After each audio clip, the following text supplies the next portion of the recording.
Бүгін ұлттық сараптама орталығы мен қалалық денсаулық сақтау басқармасы өкілдерінің ұйымдастыруымен Small гипермаркетінде акция болды. Шара барысында тұтынушылар тауардың сапасын тексеріп, қауіпсіз тамақтанудың пайдасы жөнінде мамандардың кеңесіне құлақ түрді.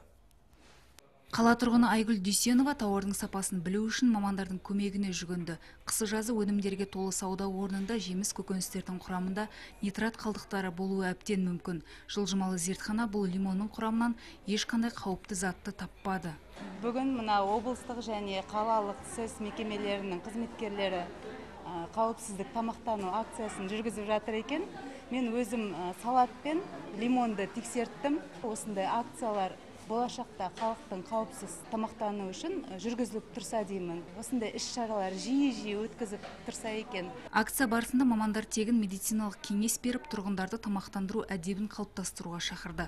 Ал тұтынушылар тартылған ет, салат, шұжық, көкөніс, сүт өнімдерімен тез дайындалатын фастфуд тағамдарының сапасын тексеріп жатты. Микробиологиялық зерттеу барысында піскен ет өнімдері тексерілді.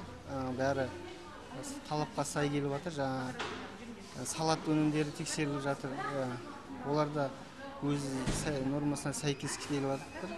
Піскен өнімдері негізге сосын кондитер өнімдері тексеріледі. Барлық тағам өнімдері тексеріледі жалпы.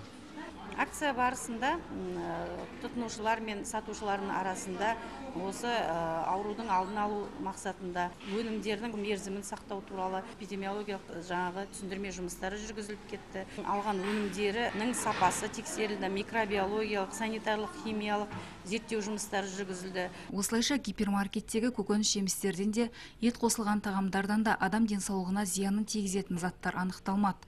Сақтансаң сақтайды демекші, мамандар кез келген тауардың шығу мерзіміне мұқият болу керектігін тағы бір еске салды. Балауса Қасымханқызы, Айгүл Аханова, Шыңғыс Абаев, Қанат Махамбетов, Қазақстан Қызылорда телеарнасы.